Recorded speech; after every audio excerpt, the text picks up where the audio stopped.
Hi అండి అందరికీ. అందరు ఎలా ఉన్నారు? బాగున్నారా? నేనైతే బాగున్నాను. వెల్కమ్ బ్యాక్ టు రోజా మంచి కంటి బ్లాగ్స్. ఆలు పరోటా చేసేద్దాం రండి. ఒక కుక్కర్ తీసుకొని ఒక 4-5 ఆలూస్ తీసుకొని మంచిగా కడుక్కున్న తర్వాత తగినన్ని వాటర్ పోసి ఆలు అనేది ఉడకపెట్టుకొని పక్కన పెట్టేసుకోవాలి. మళ్ళీ పక్కన స్టవ్ వెలిగించి ప్యాన్ అనేది పెట్టి తగినంత ఆయిల్ వేసుకొని జీలకర్ర, ఆవాలు, సన్నగా కట్ చేసిన ఆనియన్స్ వేసుకోవాలి. దీంట్లోనే పసుపు, అల్లం వెల్లుల్లి పేస్ట్ కూడా వేసుకోవాలండి. ఈ పరోటా అనేది టిఫిన్స్కి కానీ లంచ్కి కానీ చేసుకుంటే చాలా బాగుంటుందండి.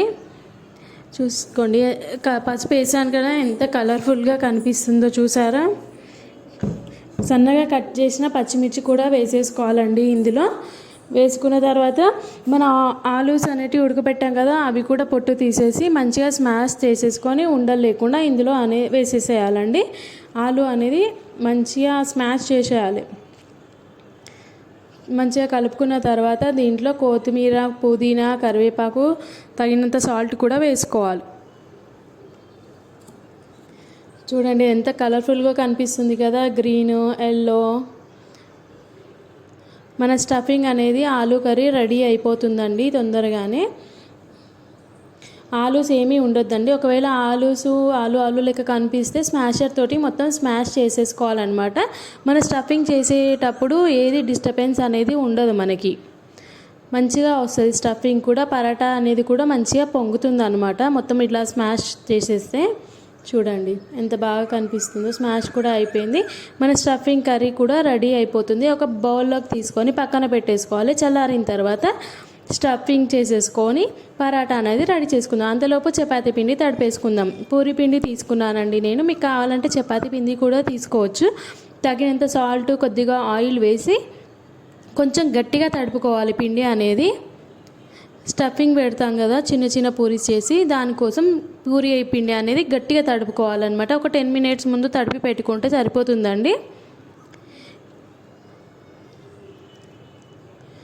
చూడండి ఎంత చక్కగా తడుపుతున్నానో.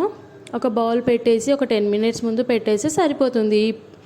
నానబెట్టేసిన తర్వాత తీసేసి చిన్న చిన్న ఉండలుగా చేసుకోవచ్చు అన్నమాట.